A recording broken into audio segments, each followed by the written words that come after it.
A man who preached peace and unity, Pope Francis spoke often about Jerusalem. At the site of the city's only Catholic church, where a past visit is remembered fondly, the Vatican flags were lowered as news of his death arrived. He had maybe 1 million words, but the last 7 are the most important. It is his last will, his testament. So I believe that what Pope said last day, Sunday of Easter, about peace in the world should be memorized, unforgettable, and contribute to the world peace. There were prayers too at the Holy Sepulchre, one of the city's most sacred sites. Bells rang out to commemorate his death, just a day after crowds gathered in the same place to celebrate Easter Mass. On Wednesday, they will come together again to celebrate his life.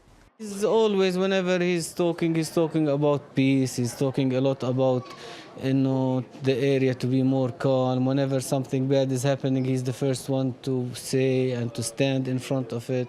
He's always praying for Jerusalem. But as the war on Gaza continues, it was his support for the people of Palestine that many here chose to talk about. The Palestinians will fondly remember the position of Pope Francis when it came to the question of Palestine, to the issue of occupation, and also to the plight and the genocide ongoing in Gaza. Very often, even before October 7, 2023, he spoke basically truth to power.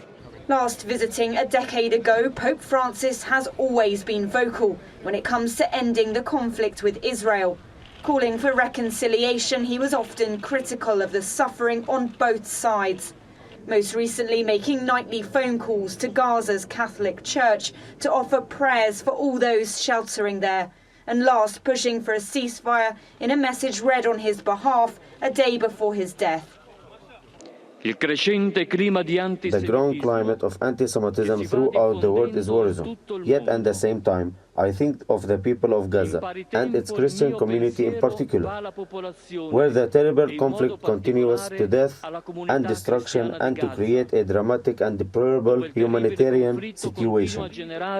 What people here in Jerusalem, like many others around the world, tell me they will remember most about Pope Francis is his kindness, his selflessness, and his courage to speak up for everyone. Victoria Innes, TRT World, occupied East Jerusalem.